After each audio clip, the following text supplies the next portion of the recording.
I came to tell somebody tonight, don't you quit now. You didn't survive what you survived just to stop where you are. The pressure you feel is not proof of defeat. It's evidence that something is about to break open in your life. There are moments in life when silence feels like rejection. You prayed, and heaven didn't answer the way you expected.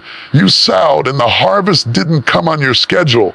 You stood in faith, but the door stayed closed. And if you're not careful, you'll let the waiting convince you that God said no, when all he really said was not yet. Delay is not denial. Just because it hasn't happened yet does not mean it isn't going to happen. Just because it hasn't shown up on your timeline does not mean it fell off of God's calendar. We live in a culture that is addicted to instant results. We want fast food, fast money, fast success, fast healing, fast answers. But God is not intimidated by time. He is eternal, and he works on a schedule that is shaped by purpose, not pressure. What feels slow to you is often God being thorough. He's not just trying to get something to you. He's trying to get something into you so that when it arrives, it doesn't destroy you. There are some blessings that would crush you if they came too early. Some doors, if opened before you're ready, would expose you before you're mature enough to handle the exposure. Some prayers, if answered prematurely, would elevate you into spaces your character couldn't sustain. So God delays not to punish you, but to prepare you. Delay is God's workshop.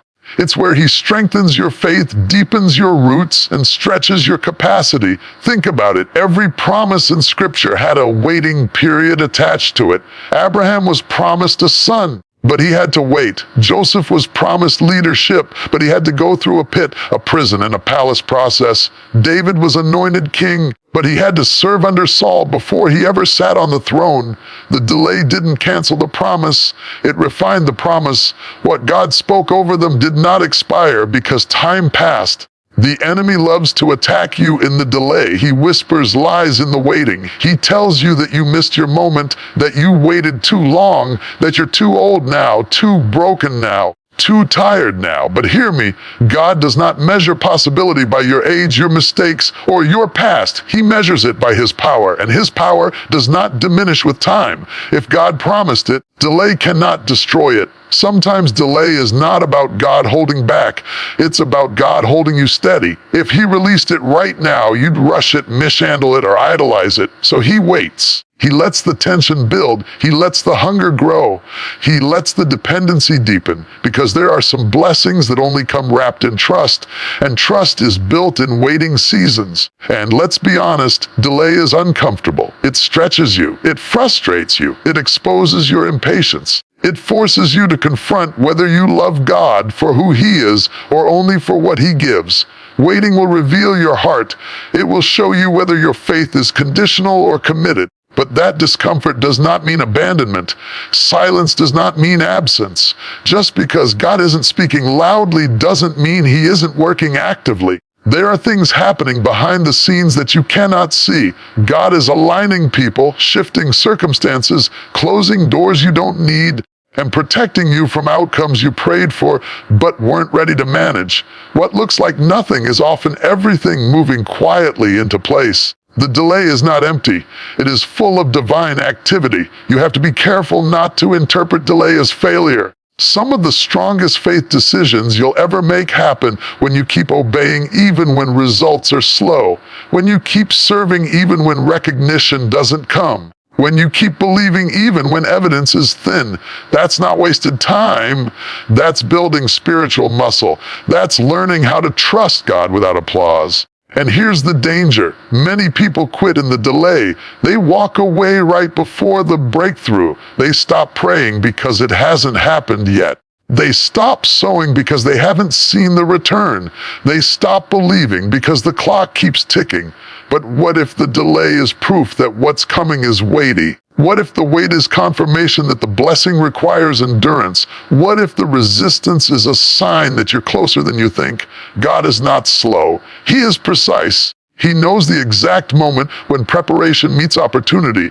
He knows when your faith is strong enough to handle the answer. He knows when the season is right. And when he moves, it will not be late. It will be right on time. Suddenly doesn't feel sudden unless you've been waiting. So don't let the delay discourage you. Let it develop you. Don't let the waiting weaken you. Let it worship you into deeper trust. Every day you hold on, you are proving that your faith is not dependent on speed. It is anchored in promise. And promises don't expire. They may be postponed, but they are never canceled by time. You are not forgotten. You are not overlooked. You are not behind. You are in process. And when it finally comes, when the door opens, when the answer manifests, when the breakthrough breaks through, you'll realize that the delay was doing more than you ever imagined. Delay was not denial. It was divine preparation. There is a principle that runs through every life that God elevates before the lifting. There is pressure. Before the promotion, there is a pressing. Pressure precedes promotion. And if you don't understand that, you'll misinterpret the very season that's meant to prepare you for your next level. You'll start asking God, why is this so hard, when heaven is saying, because you're almost ready. Pressure has a way of revealing what's really inside you. When life is easy, everybody looks strong. When the road is smooth, everybody claims faith. But pressure doesn't create character. It exposes it. It squeezes you until what's in you comes out of you. That's why God allows pressure before promotion, because He is not just interested in where He takes you, He's interested in what you become on the way there. We often think promotion comes because of talent, gifting, or connections. But in the kingdom, promotion comes because of endurance. God will never elevate you beyond your capacity to withstand pressure, because promotion without pressure, trained character, leads to collapse. If you rise too fast without being reinforced, you'll crumble under the weight of what you prayed for. Pressure feels personal. It feels targeted. It feels unfair. You start wondering why everything is hitting you at once. Why the bills pile up while your strength feels low. Why the opposition increases when you decide to obey God more seriously. But pressure is not proof that something is wrong. It's often proof that something is being refined. Diamonds are not formed in comfort. They are formed under intense pressure over time. Look at the pattern. Joseph didn't go from the pit to the palace overnight. There was pressure in the pit, pressure in Potiphar's house, pressure in the prison. Every season tested a different part of him: his integrity, his patience, his forgiveness, his consistency. By the time he reached the palace, the pressure had already trained him to handle authority without becoming arrogant and favor without becoming reckless. Pressure humbles you. It reminds you that you can't do this by yourself. It strips away self-reliance and replaces it with God-dependence. And that's necessary, because pride and promotion cannot coexist for long. God will crush pride before He releases power. He will break ego before He builds influence.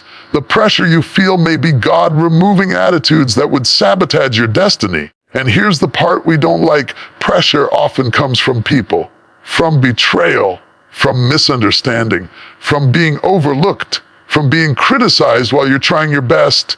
But God will use people to apply pressure, because people are often the environment you'll be promoted into.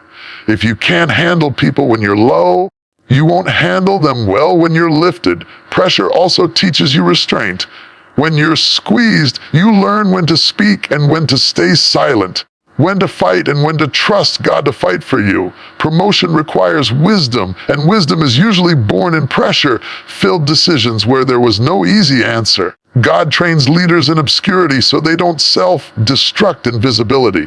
The problem is we pray for promotion but resist the process. We ask God to elevate us but complain about the weight training. But nobody gets strong by lifting light weights. Strength is built by resistance. Muscles grow because something pushed against them. And spiritually, pressure is resistance training for destiny. Some of you are under pressure right now, and you're thinking you're being punished. But what if you're being positioned? What if this season is not about breaking you, but about building capacity in you? What if the pressure is stretching your faith so you can hold what's coming next? God never promotes what He hasn't prepared. Pressure also teaches obedience under strain. It's easy to obey when it's comfortable. It's another thing to obey when it costs you. When you keep doing what's right while everything in you wants relief, you're proving that your faith isn't circumstantial. That kind of faith qualifies you for greater responsibility. God promotes those he can trust in adversity. And let's be clear, pressure does not last forever. It is seasonal. It is purposeful. It has an expiration date. But if you quit in the pressure, you abort the promotion. If you walk away too soon, you step out right before the door opens. Many people don't fail because they weren't gifted. They fail because they got tired of being pressed. The enemy wants you to believe that pressure means you're losing. But often pressure means the enemy is nervous. He knows what's on the other side of your endurance. He knows what happens if you don't break. So he turns up the heat. But what he means for destruction, God uses for development. Pressure produces clarity.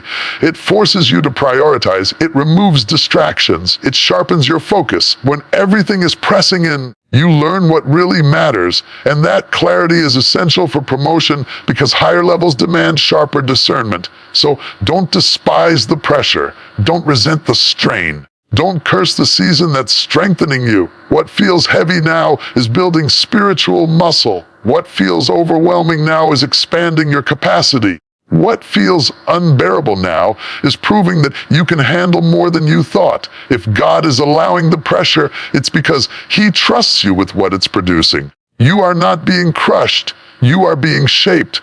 You are not being buried. You are being planted. And what comes up after pressure is always greater than what went in. Stay in it.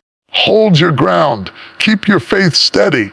Because pressure is not your enemy. It's your announcement. Promotion is coming, and the pressure is proof that you're almost ready. There are seasons when your body is tired, your mind is worn, and your emotions feel stretched thin. You wake up exhausted, go to bed exhausted, and wonder how much longer you can keep going. That kind of fatigue doesn't mean you're weak. It means you've been fighting. It means you've been showing up when it was hard, believing when it was uncomfortable, and standing when it would have been easier to sit down. Fatigue does not cancel faith. We often confuse weariness with failure. We assume that because we're tired, something must be wrong with our walk, our calling, or our decisions. But the truth is, even the strongest believers get tired. Even the most anointed people in Scripture experienced exhaustion. Elijah called down fire from heaven and then collapsed under a tree, asking God to take his life. Jesus himself slept in the boat during a storm. Being tired is not a spiritual flaw, it is a human reality. Fatigue is what happens when faith has been exercised over time. Muscles don't ache because they're useless. They ache because they've been used. In the same way, spiritual fatigue often comes from sustained obedience. You kept praying when answers didn't come quickly. You kept serving when you felt unseen. You kept believing when circumstances didn't change. That kind of faith costs energy, and God is not offended by your exhaustion. What becomes dangerous is when fatigue starts talking louder than faith, when tired thoughts begin to rewrite God's promises, when weariness convinces you that quitting would bring relief. Fatigue will try to make you forget why you started. It will shrink your perspective until all you can see is how drained you feel right now. But fatigue is temporary. Faith is foundational. The enemy loves to attack when you're tired. He waits until you're worn down to whisper doubt, fear, and discouragement. He knows that fatigue lowers your resistance. That's why you must be careful not to make permanent decisions in temporary exhaustion. Don't quit in a tired moment what God called you to in a faithful one. Faith does not require endless energy. It requires endurance. Endurance is not about feeling strong. It's about continuing even when you don't. It's choosing to trust God when your strength is low but your conviction is still alive. Faith says, I may need rest, but I don't need retreat. God never rebuked his servants for being tired. He strengthened them. He fed Elijah before he corrected him. He let Jesus rest before he walked on water. God understands human limits. He built rest into creation. The problem is not fatigue. The problem is thinking fatigue disqualifies you. You can be tired and still anointed, tired and still called, tired and still chosen. Your exhaustion does not erase your assignment. God doesn't withdraw his purpose because your energy dips. He renews strength. He restores joy. He meets you in the low places, not to shame you, but to sustain you. There is a difference between resting and quitting. Resting is faith's companion, quitting is faith's enemy. Rest says, I trust God enough to pause. Quitting says, I don't trust God enough to continue. One restores you, the other removes you. God invites rest, but he never endorses abandonment of purpose. Sometimes faith looks quiet. It's not shouting. It's not running. It's barely standing. But standing still in trust is still faith. Holding on by a thread is still holding on. Heaven does not measure faith by volume. It measures it by perseverance. Fatigue will try to tell you that you're behind, that you've missed your moment, that others are passing you by. But God is not racing you against anyone else. He's walking you through a process designed specifically for you. Your pace may slow, but your progress is not lost. There are seasons when faith feels heavy instead of hopeful, when prayers feel mechanical, when worship feels forced. But faith is not a feeling, it's a decision. And decisions made in fatigue still count. Every time you choose obedience over ease, you reinforce your faith muscle. You don't need to feel strong to remain faithful. You need to stay connected. Strength flows from relationship, not performance. When you stay close to God, even in silence, even in tears, even in exhaustion, he supplies what you lack. And here's the hope. Fatigue often shows up right before relief. Weariness intensifies when the journey is long, but it also signals that you've covered ground. You're tired because you've come far. You're worn because you've carried weight. And that weight has not been wasted. God sees your effort. He sees the nights you cried and still prayed. The days you doubted and still obeyed. The moments you wanted to quit and didn't. Fatigue did not cancel your faith. It proved it. So don't shame yourself for being tired. Don't judge your calling by your current energy level. Get rest, get renewal. Let God breathe on you again, but don't let go. You may be exhausted, but you are not empty. You may be worn, but you are not weak. You may be tired, but you are still faithful. And faith, even when fatigued, still moves God. There is a powerful truth that many people overlook because it doesn't feel dramatic or glamorous. Breakthrough is not unlocked by emotion, talent, or intention. It is unlocked by obedience. Obedience unlocks breakthrough, not partial obedience, not delayed obedience, not convenient obedience, but simple, consistent, surrendered obedience to God. Even when it doesn't make sense, and even when it costs you something. We love breakthroughs, but we struggle with instructions. We shout over the miracle, but we hesitate at the command. Yet all throughout Scripture, God ties his power to obedience. The walls of Jericho didn't fall because the people were strong. They fell because the people followed instructions that seemed foolish. Naaman wasn't healed because he was important. He was healed because he finally obeyed and dipped in the water. Peter didn't catch fish because he was skilled. He caught them because he obeyed the word and let down the net again. Obedience often looks small before it becomes significant. It's waking up and praying when you don't feel spiritual. It's forgiving someone who never apologized. It's continuing to serve when nobody claps. It's giving when you're unsure how the rest will work out. It's staying when leaving would be easier. And the danger is that because obedience feels ordinary, we underestimate its power. Breakthroughs don't always come with thunder. Sometimes they come quietly on the other side of a decision you didn't want to make. God often hides the miracle inside the instruction. The blessing is concealed in the obedience. And if you refuse the instruction, you delay the breakthrough, not because God is unwilling, but because obedience is the key that fits the lock. Obedience stretches you because it requires trust. You don't obey when you have all the answers. You obey because you trust the one who gave the command. Faith that waits for clarity before moving is not faith, it's control. Obedience says, I don't understand it, but I trust you enough to do it anyway. And that kind of faith gets heaven's attention. Many people pray for change while resisting obedience. They want God to move, but they don't want to move themselves. They want God to fix what they're unwilling to confront. But obedience is partnership. God does what you cannot do. Obedience is you doing what you can do. When you take your step, God responds with his power. Sometimes obedience will isolate you. People won't understand why you're doing what you're doing.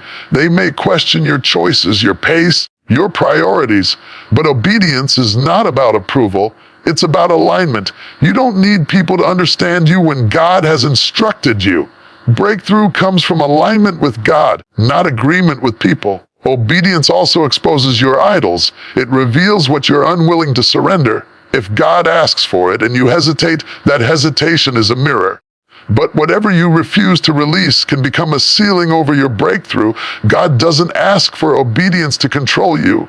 He asks for it to free you. And here's the part that tests faith the most. Obedience does not always produce immediate results. Sometimes you obey and nothing changes, at least not visibly. You pray, you give, you forgive, you stay faithful, and the situation still looks the same. But obedience is never wasted. Every act of obedience plants a seed, and seeds grow underground before they ever break the surface. Delayed results do not mean disobedience failed.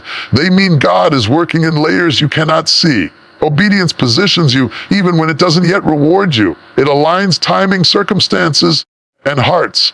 It prepares you to receive what you've been praying for without being destroyed by it. Disobedience, on the other hand, always costs more than obedience ever will. It may feel easier in the moment, but it creates long-term delay. Shortcuts feel efficient, but they prolong the journey. God can redeem disobedience, but obedience keeps you moving forward without unnecessary detours. Obedience is often the difference between almost and arrival. Many people get close to breakthrough, but stop just short because the final instruction challenges their comfort. They want the promise without the posture. But breakthrough requires surrender, and surrender is proven through obedience. God doesn't ask you to obey because He lacks power. He asks you to obey because obedience builds capacity. When you obey in small things, God trusts you with greater things. When you obey under pressure, God increases your influence. When you obey in private, God rewards you openly. And don't overlook this. Obedience invites God's presence. There is a closeness with God that only obedience produces. It sharpens your hearing. It strengthens your discernment. It deepens your intimacy. Breakthrough is not just about changing situations. Sometimes the greatest breakthrough is becoming more sensitive to God's voice. You may not feel ready to obey. You may feel afraid, unsure, or inadequate. But readiness is not required. Willingness is. God equips those who obey. He does not wait for perfection. Obedience is your yes before you know how it will work out. If you are waiting for breakthrough, ask yourself what instruction you've been avoiding. What conversation have you delayed? What habit has God told you to release? What step of faith have you postponed? The breakthrough you're praying for may be waiting on the obedience you've been resisting. God is faithful. He keeps His promises, but He moves through obedience. When you obey, you step into divine alignment, and alignment unlocks access. Doors open, resistance breaks, provision appears. Not because you earned it, but because you positioned yourself for it. So don't underestimate obedience. It may look simple, but it is powerful. It may feel costly, but it is rewarding. And when you choose obedience, even trembling, even uncertain, even tired, you unlock what prayer alone cannot open. Obedience unlocks breakthrough, and your breakthrough is closer than you think. There is a danger that doesn't get enough attention because it doesn't look dramatic or loud. It doesn't arrive in a single moment of collapse. It creeps in slowly, disguised as logic, self-protection, and exhaustion. That danger is quitting. Quitting aborts what perseverance births. What God intends to bring to life through your endurance can be cut short if you walk away too soon. Perseverance is not glamorous. It doesn't trend. It doesn't get applause. Most of the time, it happens in silence and repetition, in days that feel ordinary and unrewarding. Perseverance looks like showing up again when nothing changed the last time you showed up. It looks like praying again when heaven felt quiet the first 100 times. It looks like staying faithful when there is no visible proof that faithfulness is working. Quitting, on the other hand, often feels justified. It feels like wisdom. It feels like protecting your peace, but many people don't quit because God told them to stop. They quit because they got tired of waiting, tired of hoping, tired of being misunderstood, tired of carrying weight without seeing fruit. And exhaustion, if unchecked, can talk you out of what endurance is about to produce. Birth is a process. It involves pain, pressure, and time. Nothing is born instantly, and just like natural birth, spiritual birth requires perseverance through discomfort. The contractions are not a sign that something is wrong. They are a sign that something is about to be born. But if the process is interrupted, the life on the other side is endangered. Quitting in the middle of contraction aborts the outcome. Many people walk away at the worst possible moment, not at the beginning, but right before breakthrough. They endure the longest part of the process only to quit when the pressure intensifies. They misread resistance as a signal to stop, when in reality resistance often means the finish line is near. The enemy fights hardest when he knows he is about to lose. Perseverance develops more than patience. It develops identity. It teaches you who you are when circumstances don't cooperate. It builds spiritual stamina. It strengthens discernment. And most importantly, it proves that your faith is rooted, not reactionary. God entrusts completion to those who can endure the process. Quitting doesn't just stop progress, it interrupts growth. There are lessons you only learn by staying. There is maturity you only gain by continuing. There is strength that only develops under sustained pressure. When you quit early, you don't just lose the outcome, you lose the development that would have come with it. Perseverance also protects your future. What you endure now prepares you to steward what comes next. If you abandon the process because it's hard, you may step into future opportunities unprepared. God is not cruel, He is careful. He allows the process because He values what He's producing in you as much as what He's producing through you. There is a lie that quitting brings relief. Sometimes it does, temporarily, but that relief often gives way to regret because deep down, you know you walked away from something unfinished. You traded short-term comfort for long-term fulfillment. Perseverance hurts longer, but it rewards deeper. The Bible is filled with people who could have quit, and some who did. Those who stayed saw promises fulfilled. Those who left early missed what could have been. The difference was not calling or gifting, it was endurance. The ones who received were the ones who remained. Perseverance does not mean ignoring wisdom or staying in harmful situations. But it does mean not abandoning God-given assignments just because they're uncomfortable. It means discerning the difference between a season that needs rest and a calling that needs endurance. Quitting is permanent, rest is restorative. One ends the journey, the other refuels it. You need to hear this clearly. Your perseverance is not pointless. Heaven keeps record of every moment you stayed when it would have been easier to leave. Every time you held on through doubt. Every time you kept going with unanswered questions. Nothing is wasted. Perseverance compounds. It builds momentum you cannot see yet. There are things God can only entrust to those who finish. Completion matters to God. He doesn't just start good works. He completes them. And He completes them through people who refuse to quit in the middle. If you're tempted to quit right now, ask yourself this: what if the very thing you're walking away from is what you prayed for years ago? What if the frustration you feel is not a signal to stop, but a sign that you are in labor? What if the breakthrough is closer than it has ever been? Quitting silences potential. Perseverance gives it a voice. Quitting cuts short the story. Perseverance lets it be told fully. And the testimony you're waiting to share can only come if you stay long enough to see it through. So don't quit in the dark what God showed you in the light. Don't abandon the seed because the ground is hard. Don't give up in the middle of the process. Perseverance is doing more than you realize. It is carrying something to term. Stay, hold on, endure. Because quitting aborts what perseverance births, and what you are carrying is too important to walk away from now.